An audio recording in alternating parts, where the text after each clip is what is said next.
여러분 주님 안에서 평안하셨습니까? 무른서 목사입니다. 이 시간에는 마가복음 심화 강의 8번째 시간으로 마가복음 1장 23절로 28절의 말씀을 강의하겠습니다. 23절로 28절의 주된 내용은 두 가지입니다. 하나는 예수께서 안식일에 가버나움 회당에서 설교하신 내용입니다. 두 번째로는 회당에 들어온 한 사람 속에 머물러 있던 귀신이 주님의 능력으로 쫓겨나가는 그러한 사건이 기록되어 있습니다. 먼저 23절로 24절에는 귀신이 최초로 메시아라고 고백하고 있습니다. 가버나움 회당에 있던 귀신 들린 사람은 예수님의 말씀을 듣는 중에 당신이 메시아라고 소리지르며 그분에 대해 증거한 사실이 나옵니다. 당시 회당에 모인 대부분의 사람들과 심지어 주님의 제자로 부르심을 입은 자들조차도 예수님을 메시아라고 인식하지 못했는데, 그러나 그 귀신은 예수님의 실체에 대해 정확히 알고 있었던 것입니다. 이같이 사람은 아는 것만큼 고백하고 아는 것만큼 일하며 아는 것만큼 행동하게 되어 있습니다. 고백하고 일하고 행동하려면 말씀을 알아야 합니다. 알아도 못하는데 모르면 어떻게 되겠습니까? 그래서 기독교는 믿고 알고 믿고 구하고 믿고 보고 믿고 말하는 종교입니다. 세상은 반대입니다. 세상은 알아야 믿고 보아야 믿으려고 합니다. 그런데 우리는 성경에 천국이 있다고 하니까 믿고 지옥이 있다니까 믿으며 영생이 있다고 하니까 그대로 믿는 것입니다. 23절에 어떤 말씀이 기록되어 있습니까? 마침 그들의 회당에 더러운 귀신 들린 사람이 있어 소리질러 이르렀다고 기록하고 있습니다.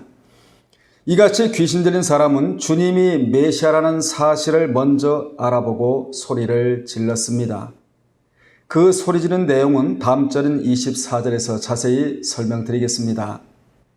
소리 지른 사람에게 들어간 귀신은 어떤 귀신이었습니까? 더러운 귀신이었습니다. 본절의 더러운 귀신에서 더러운이라는 단어가 아카다르토스인데, 이는 참영과 진리의 영과 반대되는 개념으로 이 단어에는 세 가지 의미가 있습니다. 하나는 우상 숭배와 같은 죄를 지음으로 말미암아 의식적으로 부정하게 되어 하나님이 받으실 수 없는 상태를 의미합니다. 두 번째는 도덕적으로 추잡하고 위생적으로 불결한 상태를 의미합니다. 세 번째는 본문에 나오는 자와 같이 악한 영에게 사로잡혀 하나님을 떠나 반역하는 인격의 불완전한 상태를 의미합니다. 그러므로 더러운 귀신을 한마디로 말하면 부정한 영 안에 들어간 상태를 뜻합니다. 그래서 영적으로 깨끗함을 유지해야 하는 것입니다. 깨끗한 영을 유지하려면 더러운 영에 미혹받지 말아야 합니다. 미혹받지 않으려면 정확한 말씀의 잣대와 기준과 분별력이 있어야 합니다. 예수님은 더러운 영에 반대되는 거룩하신 분이십니다. 다음 절에 보면 귀신도 예수님이 거룩하신 분임을 알고 고백을 했다는 것을 우리로 하여금 알게 합니다. 구약에는 하나님을 거룩하신 분이라고 표현을 했는데 이사야 40장 25절과 57장 15절에 기록되어 있습니다. 뿐만 아니라 신약에도 예수님을 거룩한 분이라고 사도행전 2장 27절과 3장 14절과 4장 27절에 기록하고 있습니다. 거룩한 자란 호하기오스 투 데우인데, 이는 신에게 봉헌된 자, 신에게 바쳐진 자라는 뜻입니다. 신에게 바쳐진 자들이 바로 성도들입니다. 성도는 구별된 삶을 사는 자들입니다. 구별된 삶을 사는 자는 고유한 능력을 지닌 자들입니다. 성도의 반대는 잡도입니다. 잡도는 모든 불순물을 다 섞은 자를 뜻합니다.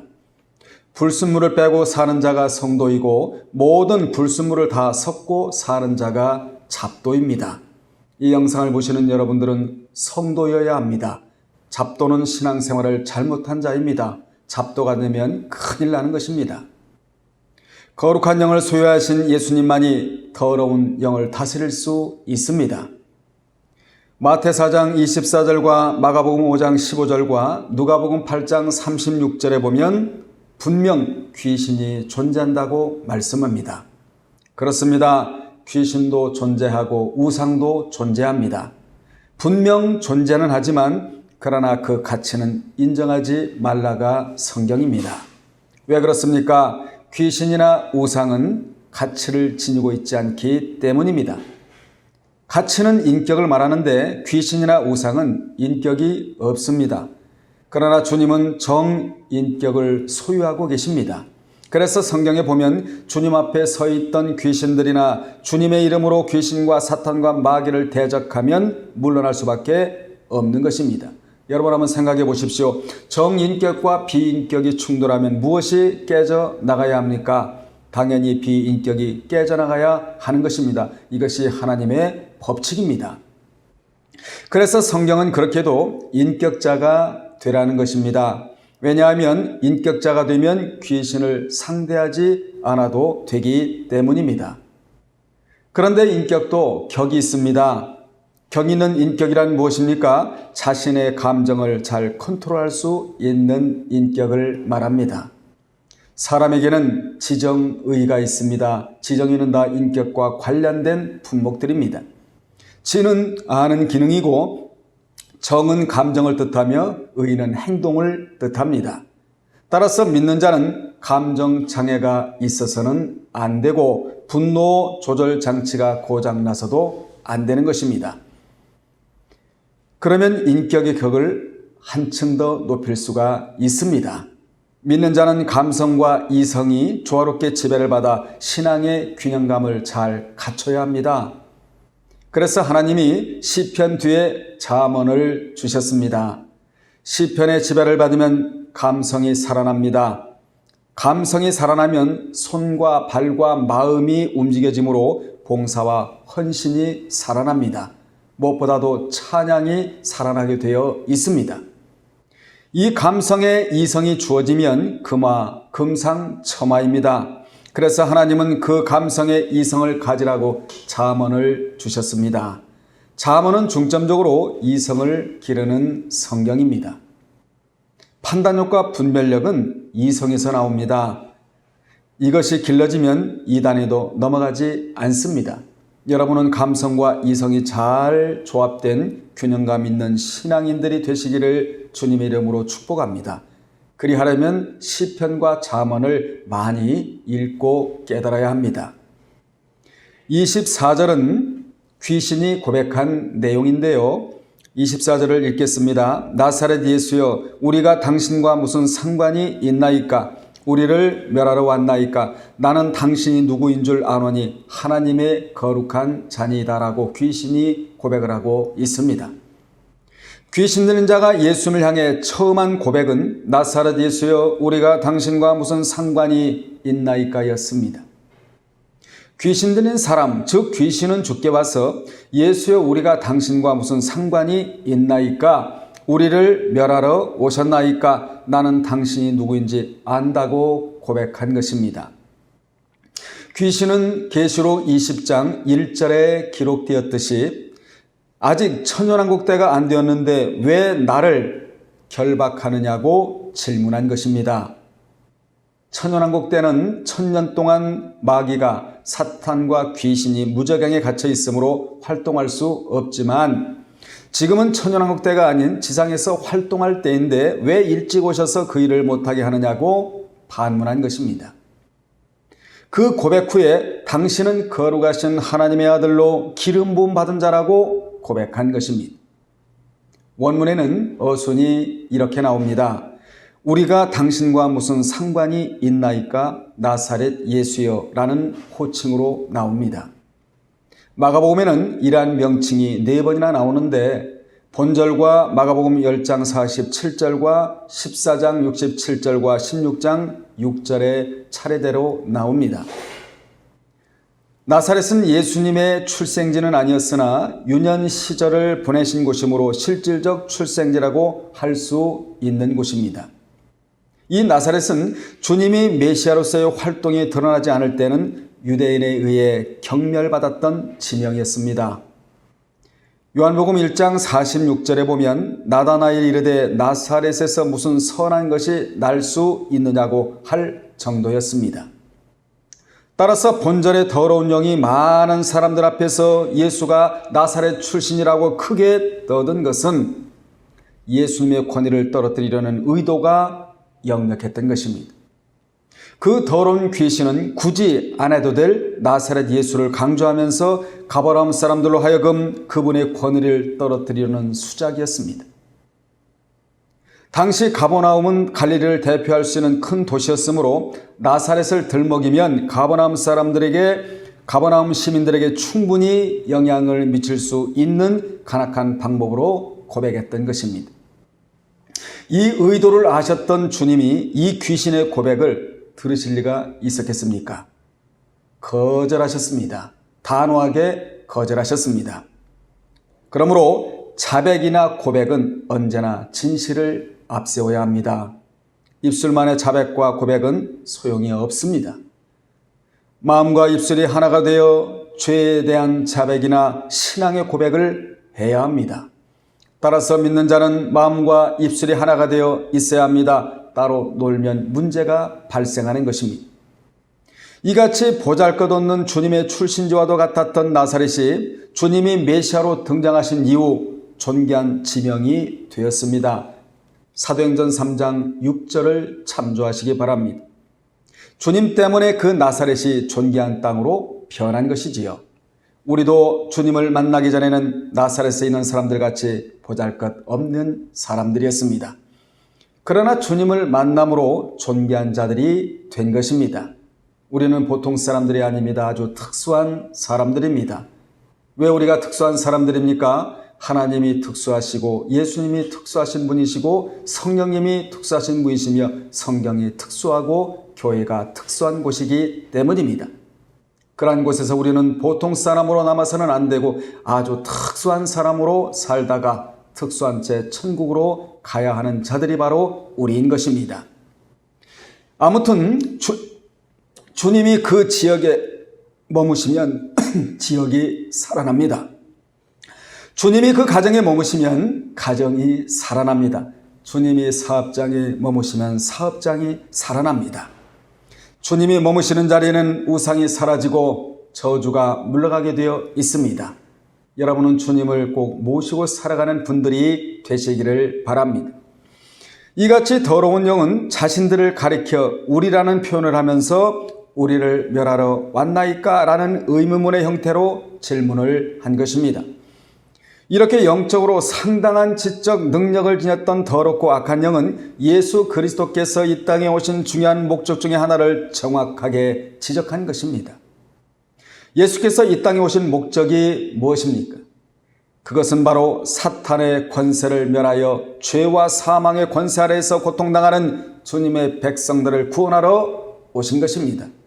이러한 내용이 마가복음 2장 10절과 요한일서 3장 8절에 정확하게 기록되어 있습니다. 마가복음 2장 10절에 보면 그러나 인자가 땅에서 죄를 사하는 권세가 있는 줄을 너희로 알게 하려 하노라 하시고 중풍병자에게 말씀하신 내용이 나오고 요한일서 3장 8절에 보면 죄를 짓는 자는 마귀에게 속하나니 마귀는 처음부터 범죄함이라 하나님의 아들이 나타나신 것은 마귀의 일을 멸하려 하심이라 라고 분명히 기록되어 있습니다. 당시 이스라엘에는 메시아가 도래하면 모든 악한 영들을 멸망시킬 것이라는 사상이 널리 퍼져 있었습니다. 그런데도 주님의 사역이 초기였으므로 아직 그분이 메시아라는 사실을 그들은 깨닫지 못하고 있었습니다. 그런데 상당한 영적 지각력을 갖춘 귀신들은 이미 이를 정확히 알고 있었던 것입니다. 우리는 여기서 귀신도 예수를 알고 있었다는 점을 통해 볼 때 신앙이란 단순한 지식의 축적이 아니고 여호와를 경외한 일이라는 사실을 깨달을 수 있습니다. 잠언 1장 7절을 참조하시기 바랍니다. 뿐만 아니라 특히 야고보 2장 19절에 보면 행함이 없는 믿음은 죽은 믿음, 즉 귀신 믿음이라고 야고보 선지자가 표현했습니다. 그러므로 믿음에는 반드시 행함이 따라야 합니다. 믿음의 행함이 따르려면 어떻게 해야 합니까? 비유컨대 믿는 자에게는 두 바퀴가 있는데 왼쪽은 믿음의 바퀴라면 오른쪽은 행함의 바퀴입니다. 이 바퀴를 녹슬지 않고 원활하게 굴러가게 하는 유일한 비결은 성령의 인도와 기름 부음을 받는 것입니다. 이제 25절로 가서 무슨 뜻인지를 살펴보도록 하겠습니다. 25절에 보면 예수께서 꾸짖어 이르시되 잠잠하고 그 사람에게서 나오라 라는 말씀이 나옵니다. 앞절에서 귀신은 나사렛 예수여 우리가 당신과 무슨 상관이 있나이까 우리를 멸하러 왔나이까 당신은 하나님의 거룩한 자라고 고백하자 본절에서 예수께서는 그 고백의 의도를 분명히 아시고는 귀신에게 꾸짖으시며 잠잠하고 그 사람에게서 나오라고 호통을 치셨습니다. 왜 예수께서 호통을 치셨습니까? 나는 더러운 너에게서 하나님의 거룩한 자니다라는 고백을 받으러 온 것이 아니라는 것입니다. 내가 택한 제자들이나 모든 믿는 자에게서 이런 고백받기를 원하신다는 것입니다. 거룩한 백성들의 입술을 통하여 이런 고백받기를 원하신다는 것입니다. 주님은 회당에서 가르친 자들로 하여금 이런 고백 듣기를 원하신 것입니다. 당시 메시아에 대한 고백은 주는 그리스도시요 살아계신 하나님의 아들이시니다 라는 베드로의 고백이 유일한 고백이었고 대제사장이 내가 그리스도냐 라는 고백이었으며 그 다음 십자가에서 운명하시고 휘장이 찢어진 것을 본 백부장은 주는 참 그리스도라고 고백했으며 또한 주는 그리스도요 세상에 오시는 하나님의 아들이신 줄 내가 믿나이다라는 마르다가 고백한 것뿐이었습니다. 여기서 우리는 중요한 교훈을 깨달아야 합니다. 그 교훈이 무엇입니까? 주님은 더러운 마음과 인격에서 나오는 고백은 듣기 싫어한다는 것입니다. 사실은 고백이 잘못된 것이 아니라 마음과 인격이 잘못된 것이지요. 입술은 마음과 인격의 신분군에 불과합니다. 그러한 일이 없어야 되겠지만 혹시 이러한 대목에서 우리가 토요일날 늦게까지 잡담이나 하고 향락이나 하며 술을 마신 입술로 찬양대에 서서 찬양하면 주님은 가증히 여기신다는 것입니다. 주님이 받지 않으시는 찬양이 무슨 소용이 있겠습니까? 우리 한번 깊이 생각해 봐야 합니다. 주님은 의로운 자, 하나님의 뜻대로 살고자 하는 자의 입에서 나오는 찬양과 기도와 고백을 받기를 원하십니다. 여기 꾸짖어 이르시되 잠잠하고 그 사람에게서 나오라는 명령은 예수님의 최초의 귀신을 쫓는 축사의 내용입니다. 그 명령대로 귀신이 즉시 나온 것입니다. 여기 꾸짖다, 에피티마오라는 단어인데 이 단어가 주는 의미는 엄하게 경고하다, 책망하다라는 의미입니다. 당시 마술사들은 귀신 들린 자에게서 귀신을 쫓아낼 경우에는 독특한 도구를 사용하여 주술적 행위를 함으로써 죽기를 하였습니다. 하지만 예수님은 오직 자신의 말씀의 권위와 그 말씀을 나타내고자 또 다른 방법을 사용하시어 귀신을 쫓아내셨습니다.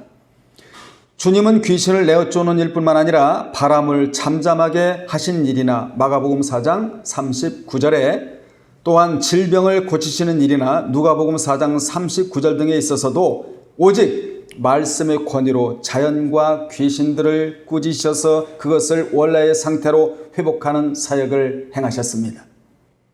그렇다면 주님께서 사람들의 병을 고치시고 귀신을 쫓아내시는 사역을 행하시면서 병행하신 방법은 무엇입니까?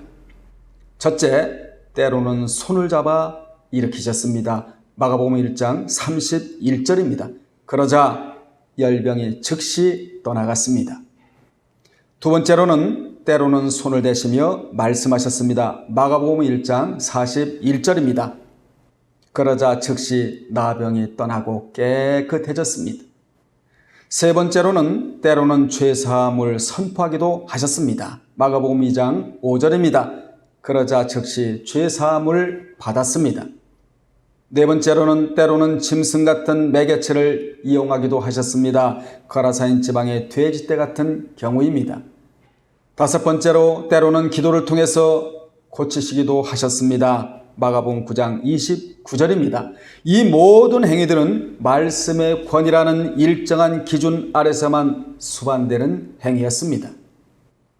잠잠하고 그 사람에게서 나오라는 말씀은 귀신을 향한 주님의 선포인데 주님은 두 가지 명령으로 선포하셨습니다. 잠잠하라, 피모입니다. 피모라는 단어를 쓰는데 잠잠하라는 첫 번째 명령으로 이 명령은 귀신이 이미 알고 있는 메시아로서의 예수의 정체에 대한 발설을 언급한 것입니다. 메시아로서의 예수의 정체는 십자가를 눈앞에 두기 전까지는 일체 세상에 알려져서는 안 되었습니다. 그것은 십자가를 멀리 두고 알려질 경우에는 사람들에 의해 정치적 메시아로 옹립되어 십자가를 지시는데 지장을 받을 수 있었기 때문입니다. 그래서 예수께서는 다른 귀신이 이것을 발설하려 할 때도 이를 허락하지 않으셨습니다. 마가복음 1장 34절에 나와 있는 내용이지요.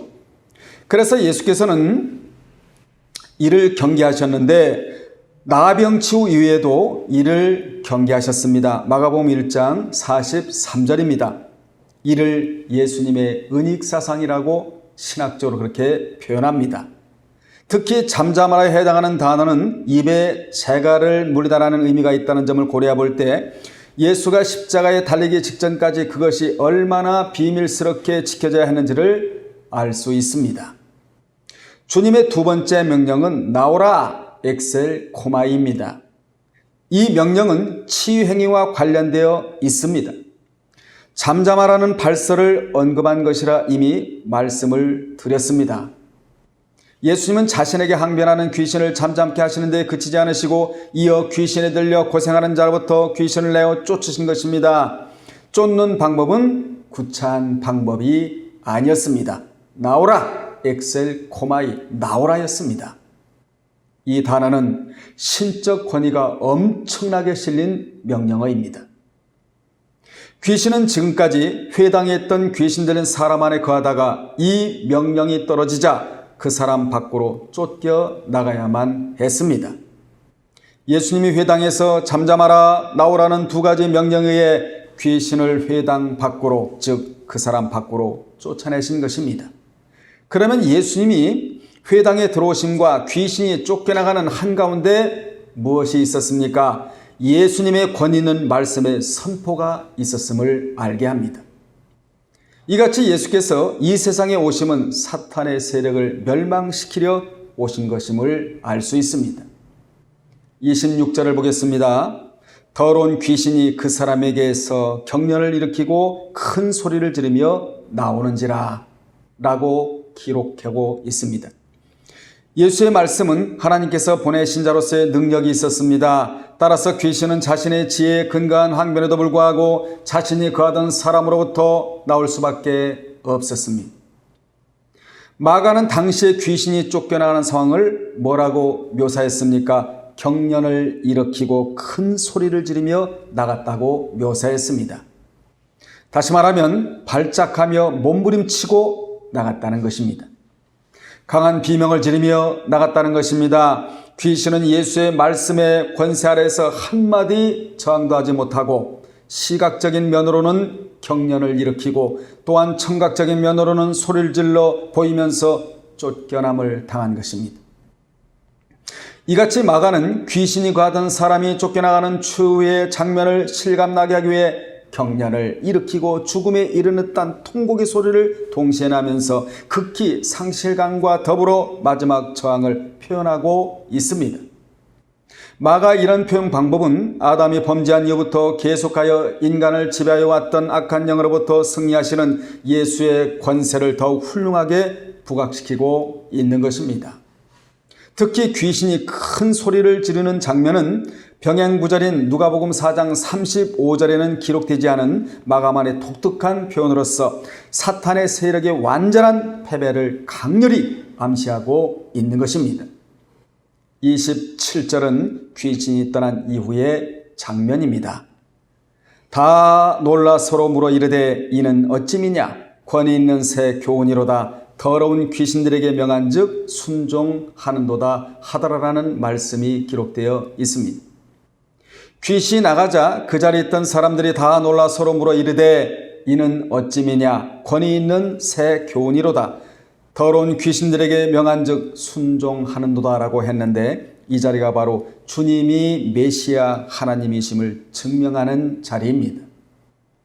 마가는 사람들이 지금까지 예수께 대해 2번이나 놀라게 되었음을 기록했습니다. 한 번은 마가복음 1장 22절에서 볼 수 있는 대로 예수의 가르침이 지금까지 그들을 가르쳐왔던 서기관들에게서 들을 수 없었던 새로운 것으로서 권세 있는 말씀이었기 때문에 그들이 놀랐다고 기록하고 있고, 또 본절의 경우로서 예수의 말씀에는 귀신을 쫓아내는 권세까지 있었기 때문에 놀랐다고 기록하고 있습니다.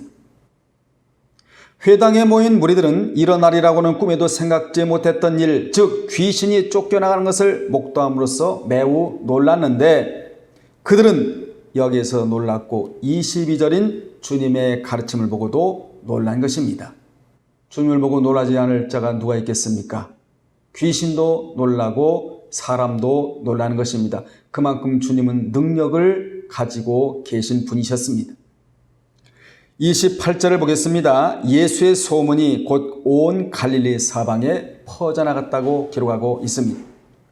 마가는 이러한 소문이 신속히 퍼져나갔다는 것을 곧 유디스라는 단어로 알리고 있습니다.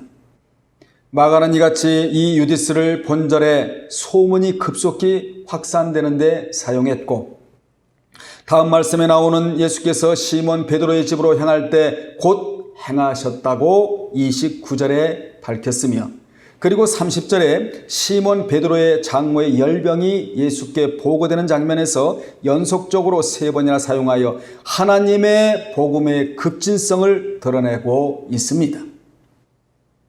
이같이 예수의 권세 있는 말씀과 치유의 소문이 갈릴리 사방만 포장한 것이 아니라 누가복음 4장 37절에 보면 그 인근의 모든 지역이라고 기록되어 있어 예수의 소문이 갈릴리를 중심으로 하여 그 인근 지방으로 급속히 확산되어 나갔음을 알 수 있습니다. 당시 주님이 오심으로 사탄의 세력은 축소되고 하나님의 나라는 확산되어 나간 것입니다. 그렇게 귀신을 나가도록 한 것이 바로 복음이었던 것입니다. 복음은 하나님의 나라를 확장시킵니다. 그래서 전해야 하는 것입니다. 여러분, 패배의식에 붙잡힌 자는 복음을 전할 수가 없습니다. 안 된다 하는 자는 복음을 전할 수가 없습니다. 복음은 자체에 능력이 있다는 사실을 기억하시기를 바랍니다. 구원 얻는 자에게는 하나님의 능력으로 들리고 구원 얻지 못하는 자에게는 뭐라고 들리겠습니까? 무능력함으로 들릴 수밖에 없는 것이 복음입니다.